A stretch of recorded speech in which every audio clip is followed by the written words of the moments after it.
You've watched boxing for 40 years, 30 countries.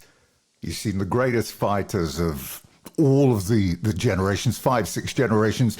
You said you sat with presidents, you've been detained by armed security, you've made friends, you've got others that ignore you for picking against them. Boxers absorb punches, but their skin is very, very thin. You've been in newspapers, magazines, radio, TV, podcasts. How difficult was it to condense a lifetime's worth of dedication into this book of 80 fights and characters? You know, the crazy thing was, at the time, and I wrote it really quick, I tried to give it some energy. It was almost like I was writing in life. So it was written in a sort of 4 or 5 week period in 4 different countries. So it was really written fast. At the time, I thought, that's it, Bunce. You've done a bad job here. You've managed to capture things. You haven't missed too many things out. Nothing that springs to mind. In the last 5 days, 2 events have popped up. And I could have sworn they were in the book. Only this morning, I was turning the pages, reading down the contents and thinking, no, I've missed a major event from November the 19th, 1990, a fight which I described in other places on radio and TV and in columns that changed boxing. Nigel Benn, Chris Eubank. Boxing went from black and white, old, staid, into the new world. It was colourful. The music was unbelievable. The promoter was new. They'd flown in Michael Buffer to do the MCing. They'd flown in the world's most famous referee, Richard Steele, to be in Birmingham at the NEC to do it. And I would have sworn on a holy stack of boxing books that it was in there, and it wasn't one of the 80. So there's 81 straight away, and there's been quite a few I've missed out, and I've looked through my fingers. In fact, I'm going to whisper it, but Carl Froch, who did me a glowing endorsement for the cover, it was only when I got the final manuscript that I realised there wasn't a Carl Froch fight in there. I'd seen him fight. I'd seen him fight in Finland. I'd seen him fight in America. I'd seen him fight in his hometown of Nottingham. I'd seen him as a gangly amateur losing. And I was sickened with myself for missing Carl Froch. So in answer to your question, I have no idea how I condensed it. And it's clear I didn't do a very good job of condensing it. Looking back now at those beginnings, I mean, it does seem almost quaint, doesn't it? The first gig, 10 quid. Yeah. You were 16 quid, 14 quid. 35 years before you got your first business class ticket. You talk about going from watching 90,000 people at Wembley to a room above a pub. And you say making that journey is essential. Don't you think that too often today, many people that look to want to follow you into this career or do something similar with another sport don't take that journey? Yeah, they want to pick up after about 20 odd years, to be perfectly honest with you. I mean, I know people under 30 who I work with at ringside and in the boxing media who fly to a venue a day later because if they'd have gone on the day they wanted to go, they'd have had to have gone economy or premium plus. So they wait an extra day to fly business. And these are people 27, 28, 29. There's a lot of entitled people out there, not just in the boxing media business, but I think, in life there's more entitled people than there were maybe 30 or so years ago. And I look, and it quaint's a good word, Tim, and because it was quaint. We're talking here about when I started. And I don't consider myself an old man by any stretch of the imagination, which other people might call me old geezer and granddad. Well, two people can call me granddad legitimately. They're my grandchildren, but the others call me, they're kind of joking, but they're not really. But that's no, I'll let it slide. If you think about when I started, there's no mobile phones. There are no mobile phones when I start. And there are no laptops. The first Tandies, those things that weighed about 10 kilos that didn't work anyway, they came out sort of towards the end of the 80s. So my first 4 or 5 years, it's strictly copy takers, phoning up straight after an event or phoning my copy through. Because I've never had a desk in a newspaper. I was staff at the Daily Telegraph for about 4 or 5 years, and I was a regular there for another 2 or 3 years before I was staff. I've been filing a column to the Independent since 2000 and in fact 1999. and they've moved about 5 times. They've had about 10 different editors. I've met 2 of them. I've never been into the independent office, and yet I'm nearly 25 years into filing a weekly column. So I'm very much an outlier in the journalism business. So for me to file back then was always by phone. And I still write like I'm dictating to a copy taker up in Yorkshire, Wetherby, where they used to be based. And there's some stories in the book and stories I tell when I do talking gigs, that there are fights where I had 3 telephones installed for me. And there's a very famous fight between Lindsay Morgan, an American, and Nigel Benn from the Brentwood International Centre in Brentwood in Essex. And you can clearly see me. I had lots of hair with 2 phones, one on my right ear, one on my left ear, and another one in my hand. That's multitasking. I'm filing to 3 different Sunday newspapers.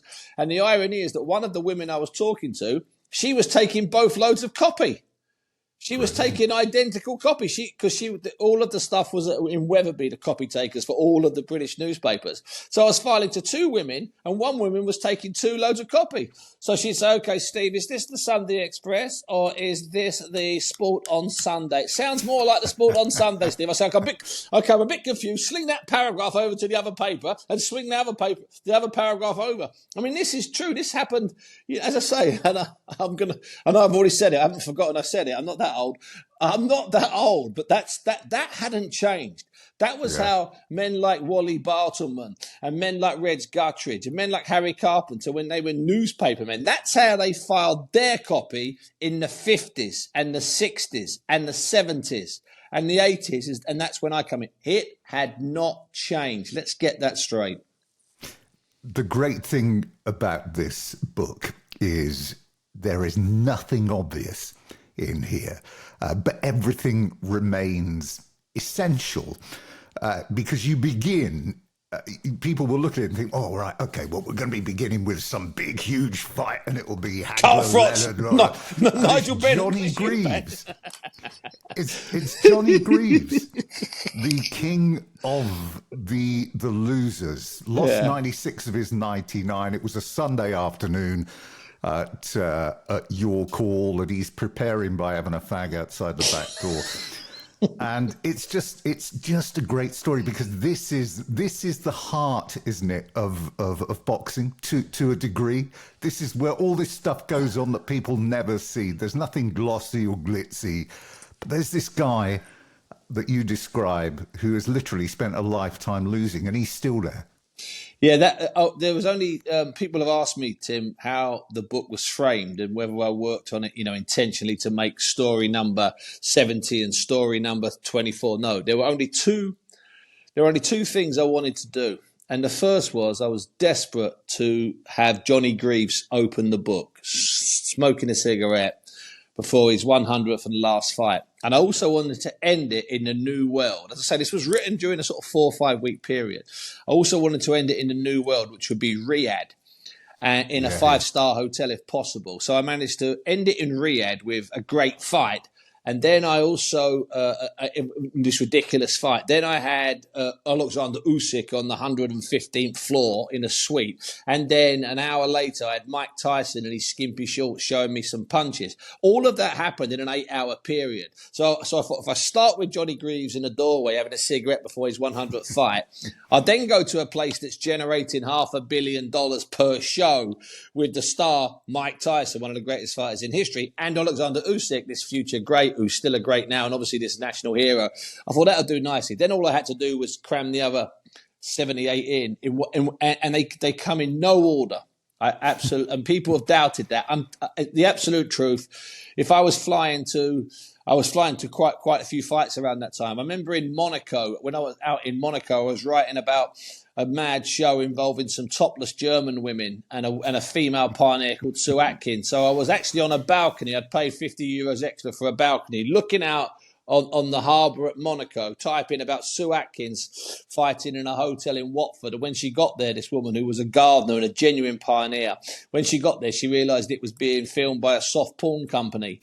And they actually wanted her to take her top off, which she didn't do, but she did fight, so I understand, and she's never denied it. She doesn't scream about it, obviously. A topless and well-oiled German woman who I've tried to track down. I think her name is Diane Heck. I mean, you can't invent... Well, I'd like to... Hand on heart, Tim, I'd like to come on here and invent stories like that, but it's not. I couldn't invent it. It's actually true. Audley Harrison. Yes. Mike Middleton. And you describe this as the story you're about to read is a 5-star ocean-going fur-lined farce, ludicrous, comical, and absolutely true. So he just, I mean, the guy had come off the back of winning the Olympic gold, first time a Brit had won it since 68. Everything looked as if it was moving in the right direction for him until this. And well, they managed to pick a guy who, when they picked him, he was banned. And the reason why we know that Mike Middleton was banned is that there was a printed sheet of his record, and it had on it at the bottom, they hadn't even Tipexed it out, the fact that he was banned. And also, Mike Middleton stands in front of us and tells us that his daytime job is as a undercover agent at Disneyland in Florida. So we said, well, what do you mean undercover, Mike? What do you mean? He said, well, I dress up as Mickey Mouse and Pluto. Get in! Audley Harrison's fighting he's fighting Mickey Mouse. You can't invent this stuff. You're a newspaper man. Once again, this is God. And then, of course, and this was the only chapter in the book that got seriously legal. That little thing you read, that was well-chosen words by me, the publisher, and me, the editor, and the lawyers. Lots of lawyers hurried around this one. There was all sorts of crazy things in it. It's all true. He was kidnapped, but he wasn't kidnapped. Some men did come to his room and offer him a deal, which did happen. And then some people came to his room and offered him an alternative deal. Kelly Maloney, stroke Frank Maloney, suffered some amnesia. She can't remember driving in the back of a Rolls Royce with Mike Middleton and delivering him to a rival promoter. When the rival promoter came in to work the next day, he couldn't believe it. Who's sitting in his boardroom but Mike Middleton, who officially had been kidnapped the night before? And then, lo and behold, a group of press arrived for a press conference that was never formally announced. As I say, you can't invent this stuff. It's all true. Every single aspect of that story is true. Mike Middleton did dress up as Mickey Mouse. He was kidnapped. He did fight for a rival promoter, and he did clear in the end something like 47,000 quid or $47,000 instead of the 5,000 that his original contract said. So it's a great story. And the man that devised the kidnap and put it into place, and he's in the book, he's mentioned, he still was getting Christmas cards from Mike Middleton up until the year that Mike died, which was last year. That's all of it's true. If I scripted that, if you were commissioning editor for a limited edition series somewhere out in America, and I was trying to pitch this to you, Tim, as a Netflix story, you would have said, hey, Steve, one second. Have you got any more stories? I don't like that one. I don't believe it. You wouldn't believe it. You can't invent this stuff. It's true. Johnny Boss. Johnny Boss was the matchmaker. guy with his big white coat. Johnny Boss was a matchmaker who some people under about the age of 35 believed didn't exist. Trust me, he did exist. And some people believed that the publicity shot in the, with like the gold rimmed Elton John style glasses and his white fur coat is fake. No, it was real fur. And that's really Johnny Boss. And he genuinely did say things like the criteria for a Frank Bruno opponent is a pulse, but not much of one.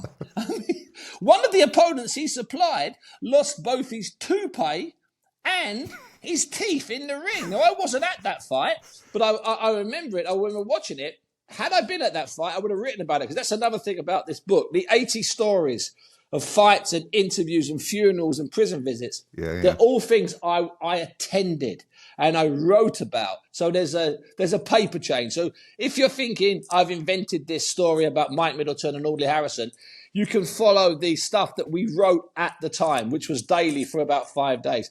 And then obviously in the last 10 years or so, we're moving into pod territory, or it's stuff I've done on television and or radio. All of it is traceable. So when I talk about some of the Muhammad Ali story, there it is on the front page of the sports section of the Daily Telegraph. And I think that to me was, and I may be jumping ahead, I'm sorry if I have to, that to me was really important, is that I wanted everything inside the book to be stuff that if people were bothered, they could go and trace and find out, wow, that actually happened. He wrote about that 27 years ago, 22 years ago. And in fact, it was a marvel rereading, because I'm a nerd, actually. So it was a marvel rereading my actual newspaper cuttings. So I've kept just about everything I've ever written, and it's semi in order.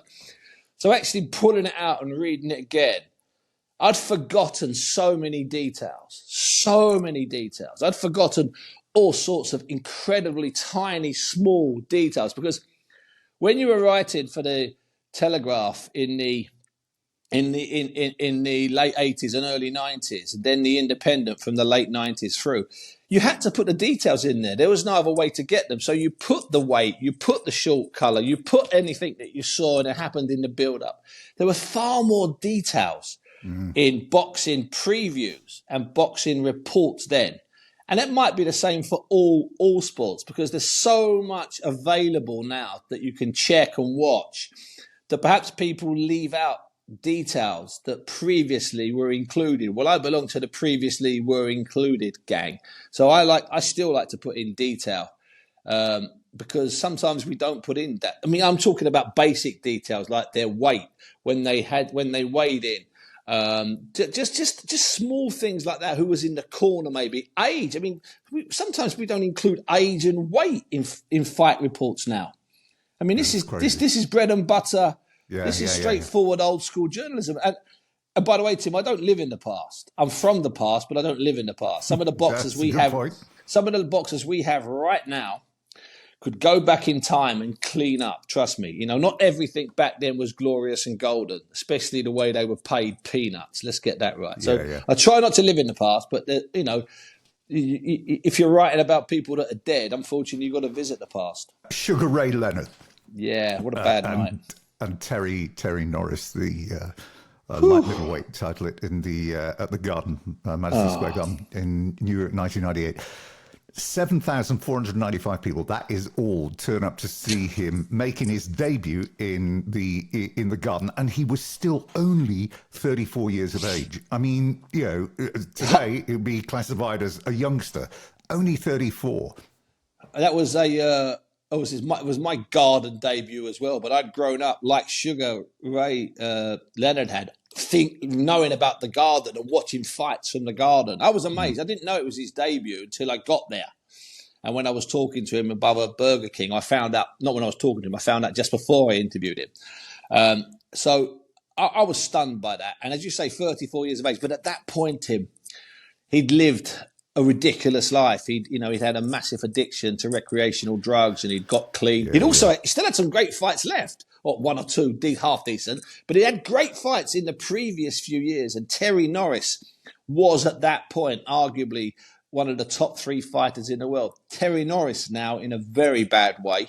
Ray Leonard just absolutely enjoying his lovely constant retirement. Hasn't aged in about 25 years since he got clean of all of the problems. But the night itself was, you know, I still consider myself a kid back then. I was a whippersnapper of about 28 or something.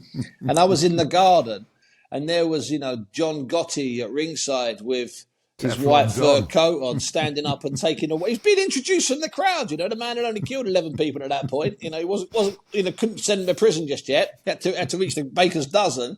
And then a couple of rows from him, there was Mitch Green, the gang leader, famous American gang leader who'd fought Mike Tyson. He was topless on a chair. It was like November.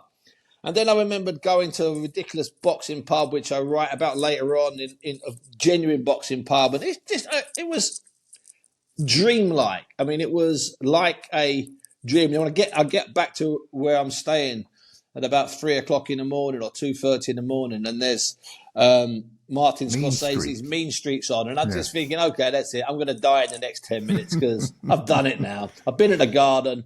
I've seen John Gotti. I've been to the greatest bar in New York. I've seen Terry Norris. I've seen Sugar Ray Leonard. Who cares?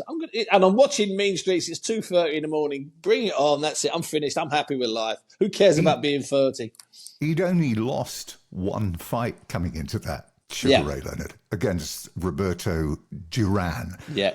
Norris had been beaten by Julian Jackson, but the one event that stood out and you thought, ayo, is he'd knocked out John Mugabe, Yes. the beast, Yeah. who Hagler had been taken to the edge of his existence against. So that gave you an indication, didn't it? If you didn't know beforehand what Leonard was coming in against. Well, look, superficial view of that. Bear in mind, we're all wise now. The record books that used to come out then were like 7 months behind when they came out. The Ralph Citro Fight Facts book. There was no online record systems back then. You gained your records by keeping your records, which I've still got. I kept records. I typed records and then hand wrote notes on them.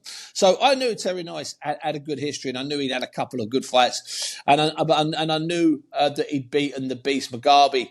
But Leonard was Leonard. He lost to Duran. We didn't know about the cocaine and the drinking problems and the problems with his wife. We didn't know about those things then. It wasn't the way we did things. We didn't know. It's amazing how little we knew. We concentrated on the fight in fight week. But during fight week, and this is not me being an after timer, I grew convinced that Terry Norris would win. So I did fairly well. I'd previewed it in a couple of Sunday papers saying that this is the return of Sugar Ray Leonard, don't worry. But by about the Tuesday or the Wednesday, I'd changed my mind. And I've lived with that all the time. I've not lived with that change of mind, but I've lived the same way since. I'll change my mind as long as I hold my hands up in time. And social media gives you that access to change my mind on the ring walk, during the ring walk. I have no problem. I could be massive for, let's say, Alexander Usyk beating Tyson Fury in their rematch on December the 21st. But something I learned during that Terry Norris Sugar Ray Leonard week was be aware, pay attention, and listen, and you might see and hear something that makes you change your mind. Or I saw and heard enough of Terry Norris that week and saw enough of Sugar Ray, who in excerpts was brilliant and other times didn't look quite as good, that I changed my mind. And so I still do that to this day. And I'll unashamedly do it. As long as you can say it at the top of the broadcast. Say, listen, all week long I've been telling you on the pods, whilst I've been out here in Saudi, that Tyson Fury is going to win. Well, I've just changed my mind. I don't care if the producer puts his hand in his head. As long as you tell people you're doing okay. And don't be afraid to change your mind. Trust me, it's called life. It's called learning. He blamed it on a torn calf muscle, didn't he? Yeah, he came up with a couple of excuses. The bottom line was it was Father Time, and you can't beat Father Time. Father Time's, it's cliche, but he's undefeated, or he or she is undefeated. You cannot turn that clock back. And also, Terry Norris then went on to have better wins. Terry Norris was a great fighter.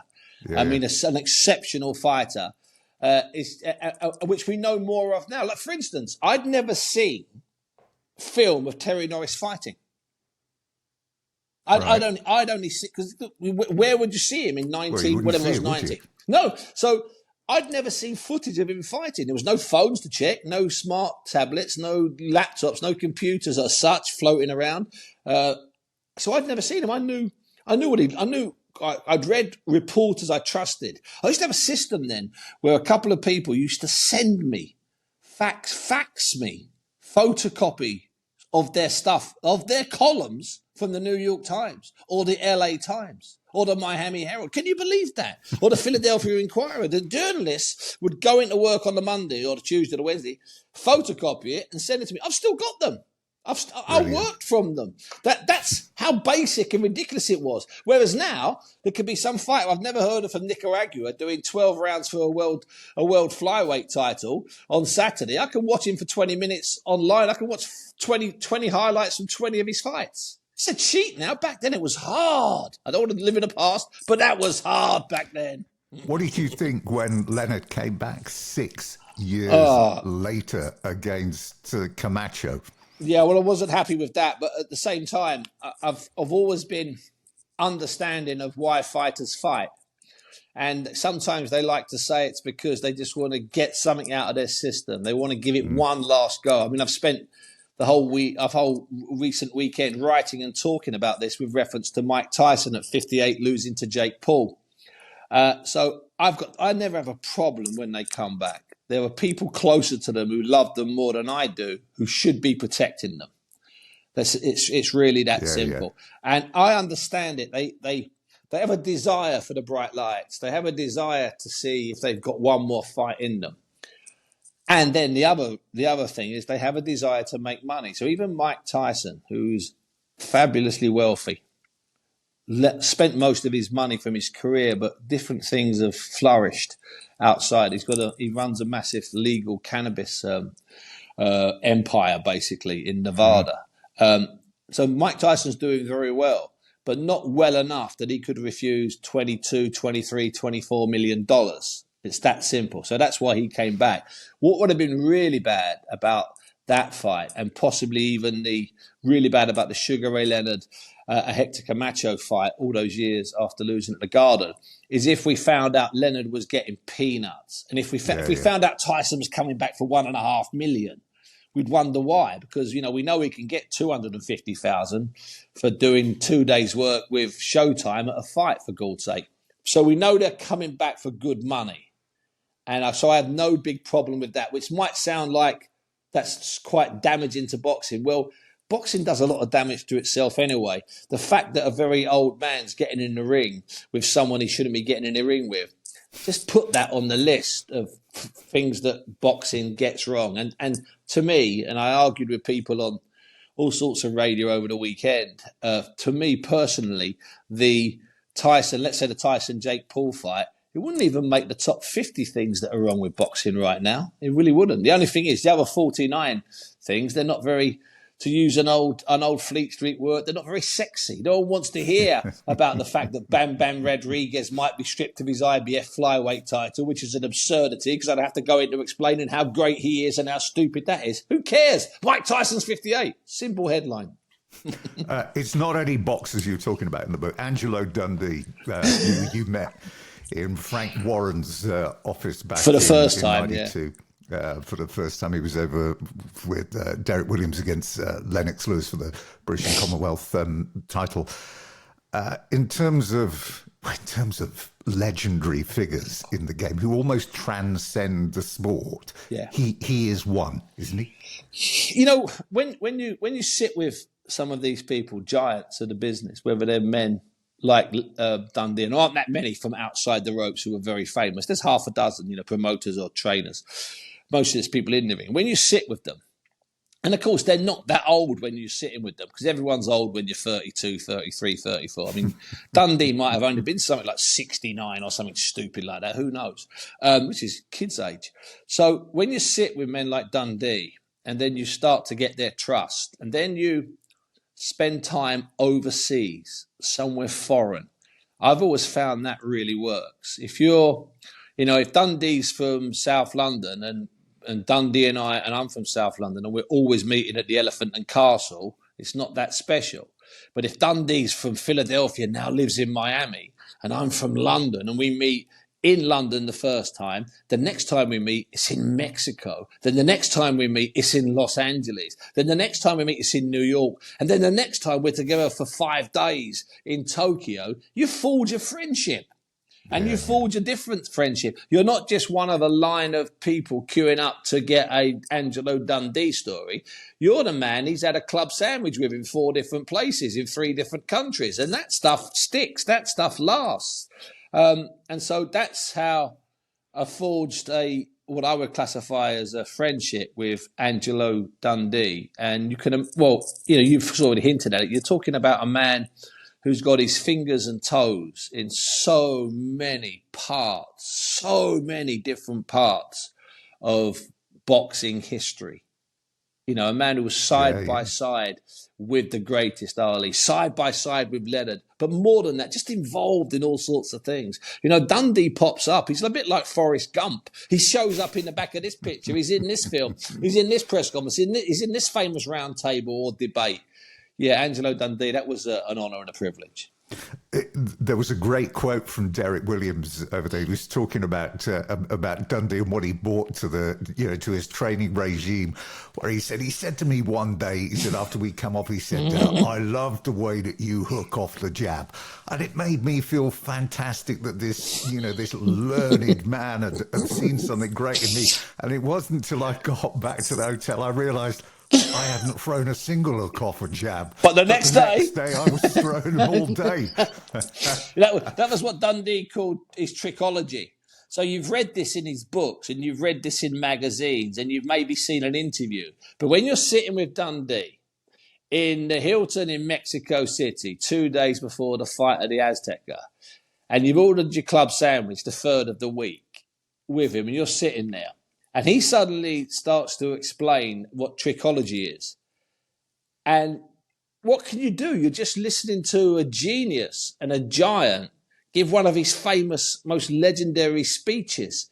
You know, you are then suddenly part of history. Or when he talked about just slightly pulling the tear back on the famous glove from the Cooper fight at Wembley Stadium, Ali, or Clay as he was then, against Cooper back in 1963.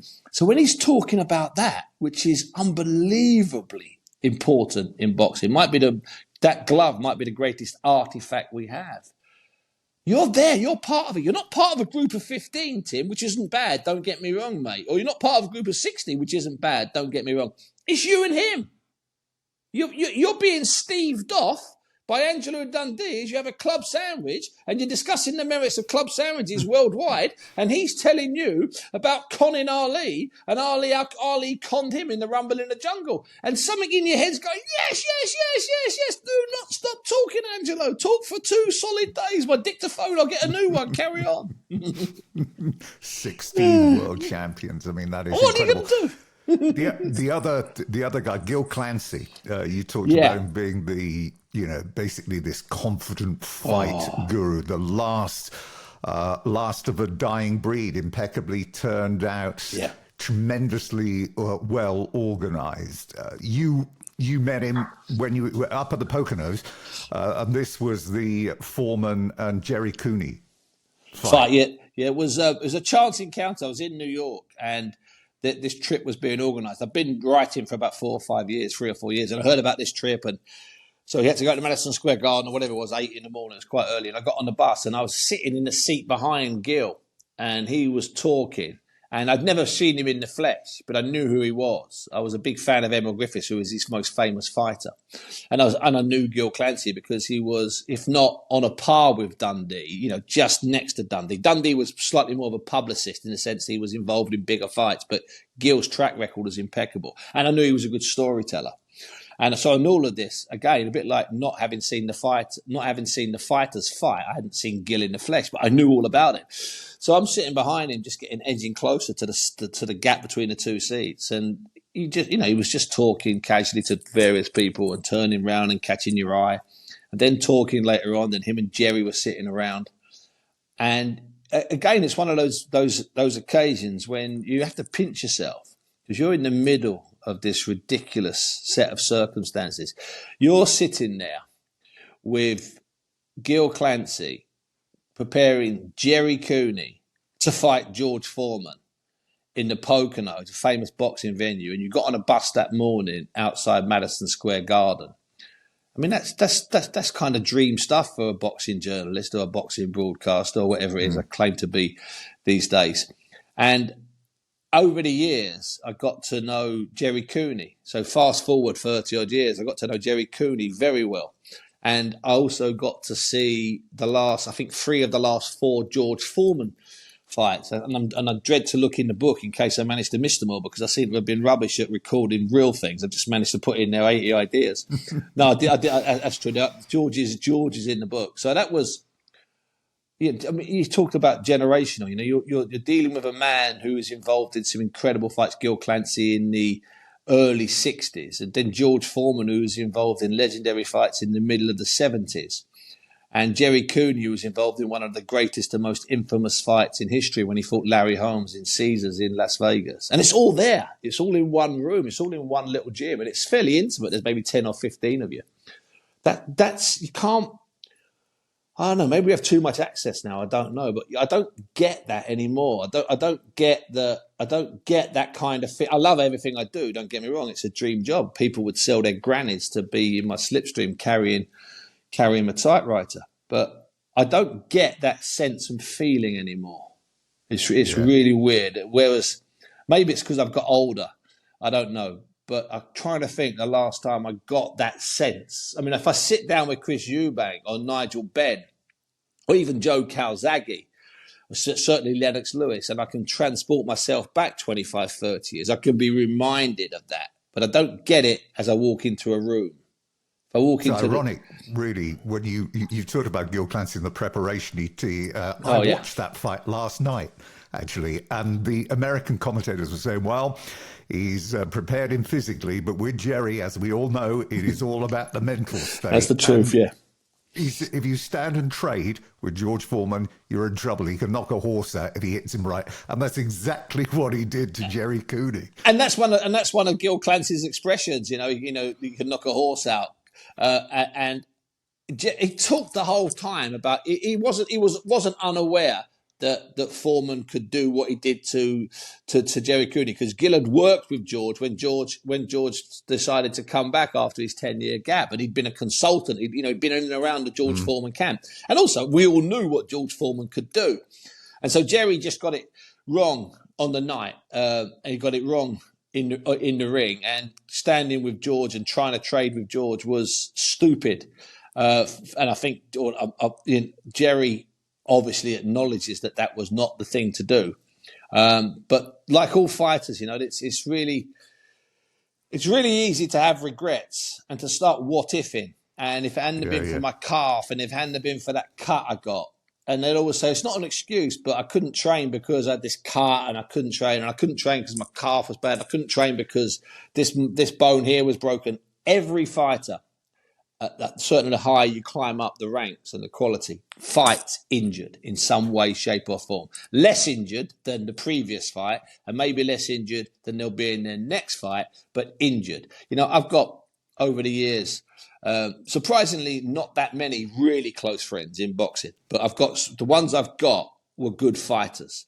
So they were either Olympians, Olympic medalists, and then British, European, and world champions. So they're a good group of people. And there's enough of them. There's just not hundreds.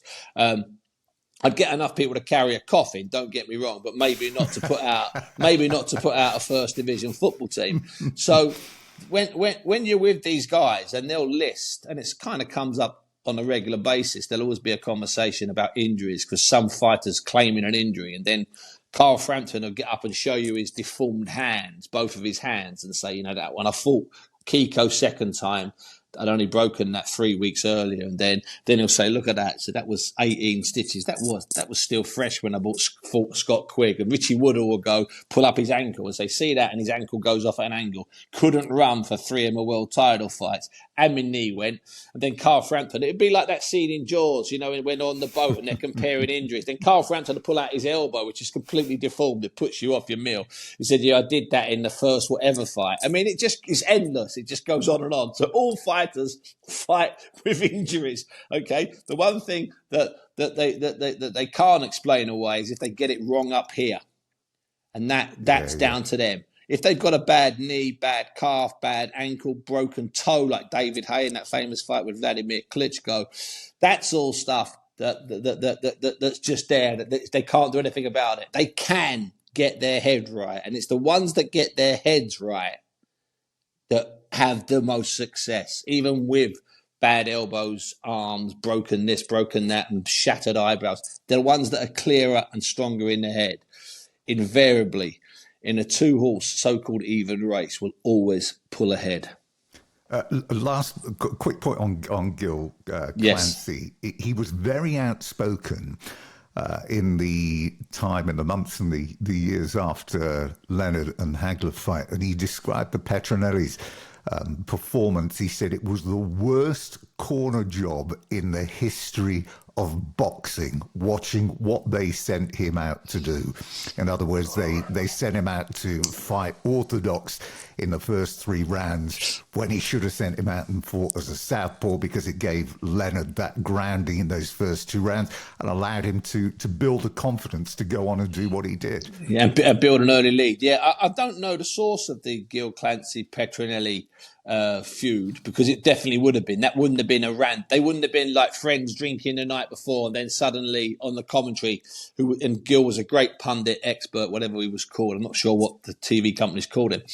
That was particularly harsh. It's quite a famous sort of a fairly damning assault on the Petronelli brothers, who of course have got so much right in all of Marvin's previous career before, and that was of course Marvin's last fight.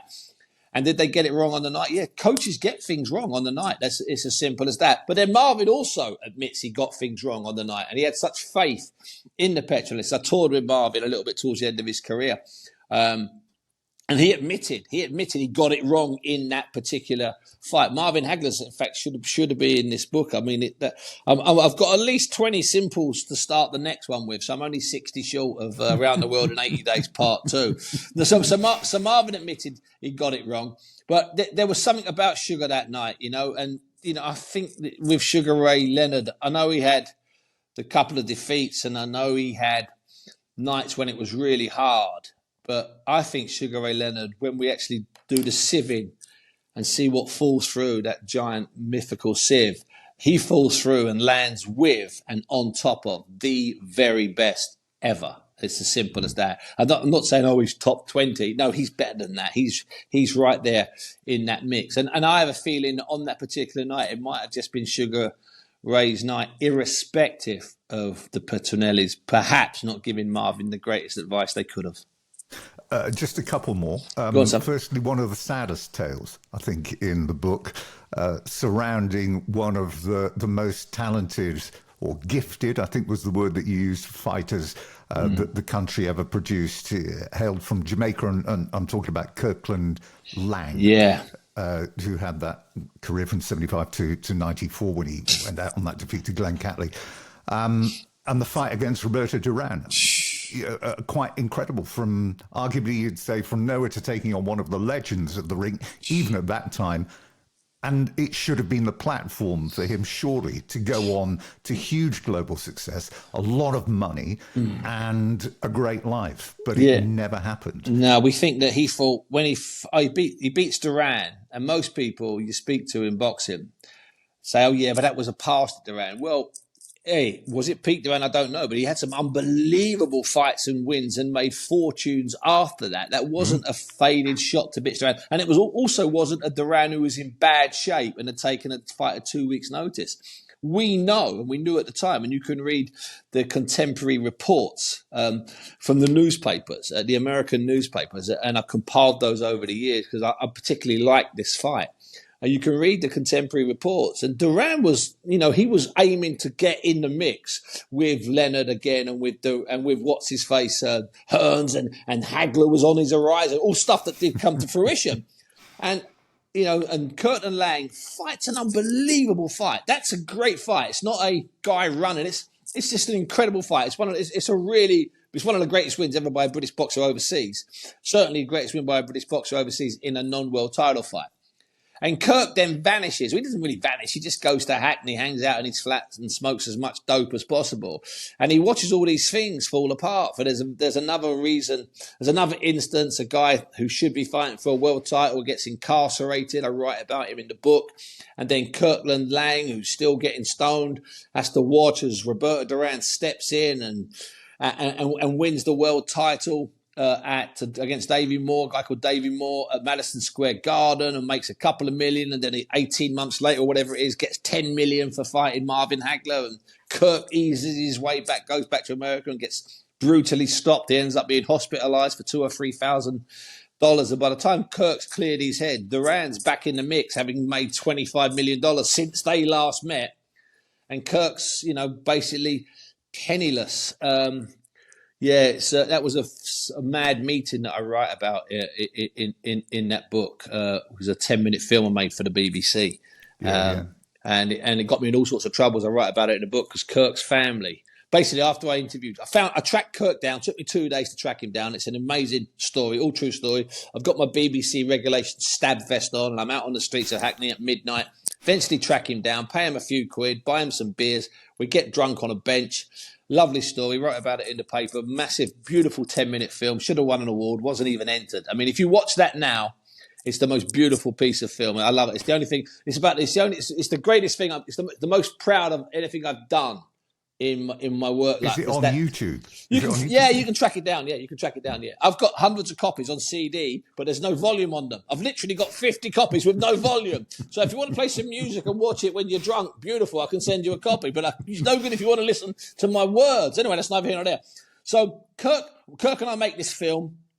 And then about 5 days later, I get a phone call from his partner saying that Kirk's dead. 3 hours later, I get a phone call saying, oh, no, he's survived. He'd been pushed off a full-story block of flats on the council estate he lives in Hackney Downs, and he'd survived. And during this sort of like chaotic time, I'd asked his girlfriend, who I write about in the book, mentioned in the book, can I come and see him?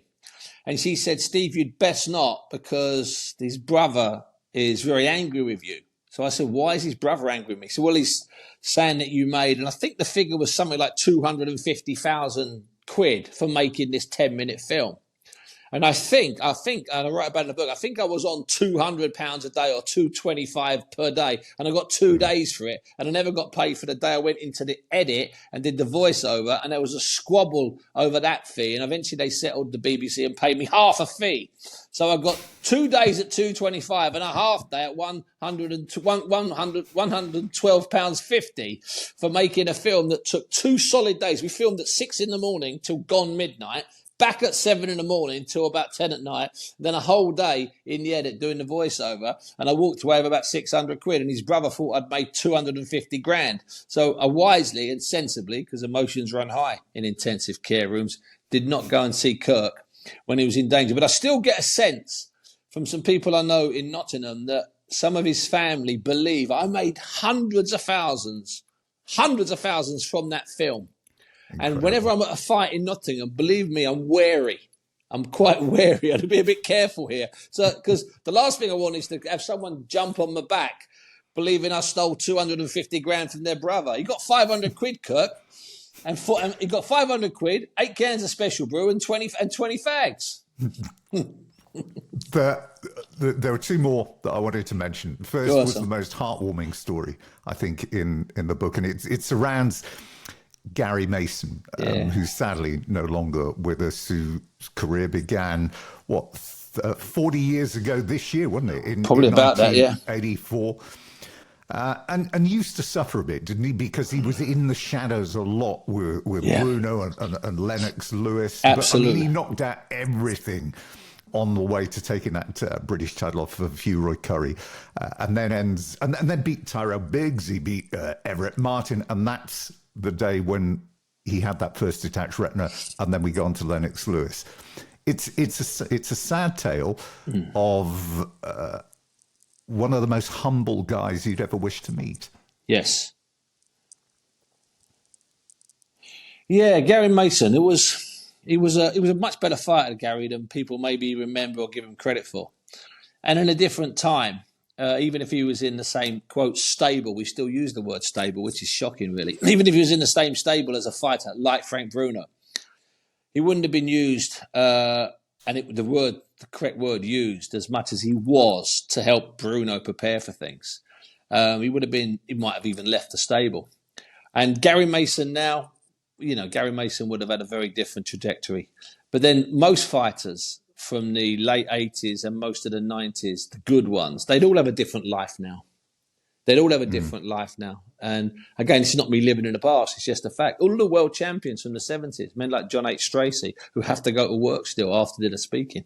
John Conte, after dinner speaking and playing golf. Charlie Magri, since he was a world champion, he's been a publican, he's been a bin man. Alan Minter, before he died, was dependent on going out and nicking a few quid on the after dinner circuit. Those men as world champions, watched by 20 million on BBC, selling out the Royal Albert Hall and selling out Wembley. They didn't end up with very much money. It's as simple as that. And same with the guys in the 80s. So same with Mason, Gary. Had Gary been born 10 years later, Gary Mason would be one of the world's top TV boxing pundits. There's no 2 ways about it. And he probably would have won a version of a world title somewhere along the line. And the thing he did for Michael Watson is quite incredible. Yeah, it's a It's a good story. I don't want to talk too much about it because it's a great story and it makes me a bit emotional. But it's if you only buy the book and you read one story, make sure you read number 7, Tower number 7, 10 grand. And lastly, go on, my son. Lastly, I have to start with this because it is Frank Bruno and Joe Bugner. And I just loved the story of you and the fake press card made by a guy who sold peanuts at Arsenal home games. Kenny Peanuts. He's still around now. He trains fighters at Fairburn House in East London. Kenny Peanuts is genuine. I mean, again, if I invent a character who I've known from a gym from when I was young, who works in the print. So many Londoners worked in the print. No one knows really what it was. Murdoch obviously closed it down and made them all redundant. And his sideline was he used to, with his fake press pass, which I owned for about 10 years. It was better than the NUJ card, I assure you. That was a better jib than the genuine NUJ card. So with the fake press card, Kenny Peanuts would go to the Arsenal every single, and that was his game, every single Saturday. He'd just bounce between aisles, wooden seats, and he'd be selling his peanuts. That's what he did.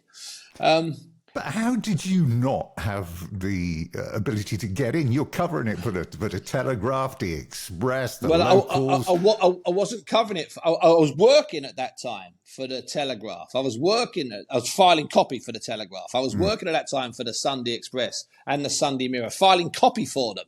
But of course, for a fight like that, it's a stadium fight. It's the first stadium fight.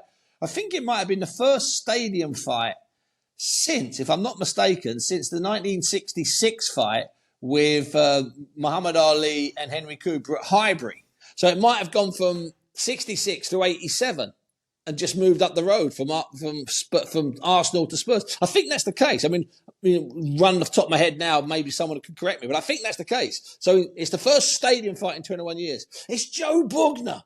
It's Frank Bruno. Mike Tyson's going to be ringside, all that kind of rubbish. Donald Trump's going to be ringside. This geezer, this billionaire playboy from New York's going to be ringside. So every paper grabbed up their 2 or 3 allocations. So there'd be the chief sports writer, there'd be the boxing correspondent, there'd be another guy doing quotes. All the stuff that I would do on a normal night.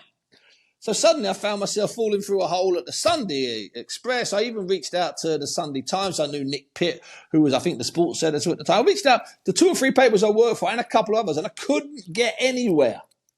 So I just went along with my pass and just did my jibbing, which is, I've done that enough times when I was younger anyway, yeah. Bugner. Oh, big Joe, Bugner he used to get some pretty bad press at the time. And, shameful. But if you go back and look at the story about him with his mother walking across escaping from Hungary, in Hungary. That was an incredible story. But he was far from finished. This was at the time, wasn't it? Frank Warren had started promoting fights on ITV, and the big draw was Bugner. Was Bugner. And if you look at who he'd beaten on the way in there, Greg Page, David Page, James Quick Tillis was the there. Cowboy. I mean, he was far from washed up. And it was, again, we did that thing earlier where we talked about Sugar Ray Leonard being 34. I mean, off the top of my head, and I haven't got the book in front of me, let's say Bugner was 35 or something, or 36. It wasn't like he was even in his 40s. There was plenty left in Big Joe, trust me. And, and he carried on fighting for a million trillion years after, which he really did. But you're right. You mentioned there about how badly observed Joe Bugner is, which is a disgrace because I think he's one of the greatest British heavyweights of all time.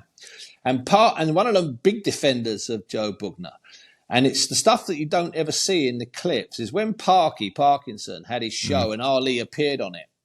There's all the knockabout stuff, with all the all the knockabout stuff. Yeah, absolutely. But some of the more personal stuff, and you can watch it, and I was really tempted to put some of it in the book, is Ali defending Bugner to Parky, who did not like Joe Bugner.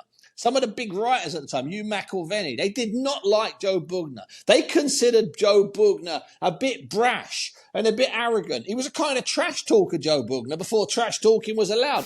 It was allowed if you were an American heavyweight, but it wasn't allowed if you were a big lump from Bedford who'd been carried over the Alps by his mother. So carried over, not the Alps, but that's me ripping the proverbial out of it. Carried out of Hungary, being chased by the Russians in 1956 or whenever the Hungarian uprising was.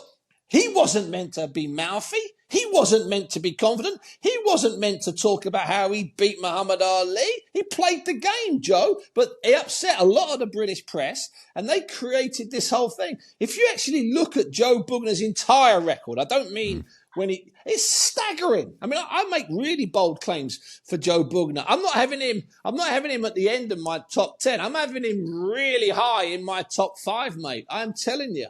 And I've always been a Joe Bugner fan. I remember growing up in my house, my dad being really frustrated when he'd hear Harry Carpenter talking about Joe. He was no fan of Bugner, about how Joe Bugner couldn't really punch. And I remember my dad explaining to me when I was young, saying, listen, if you're 16 stone and you hit a man anywhere, you're going to hurt him. All this no punch, this is it's a joke. It doesn't exist. He wouldn't have said fallacy. He wouldn't have used that word. It's a fallacy. It's a complete joke. There are men that hit you and you go to sleep, and there are men that hit you and you remain hit, but you always know you've been hit. It's that simple.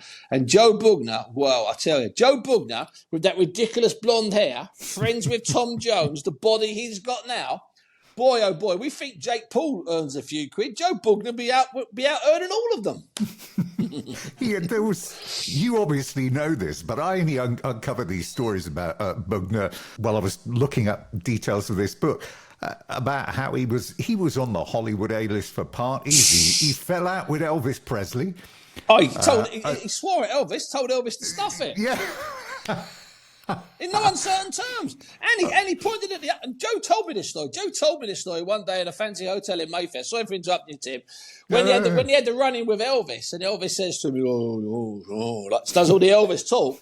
So he swears at him, and then he points his finger at the 7 or 8 honchos. You know those guys that was with Elvis?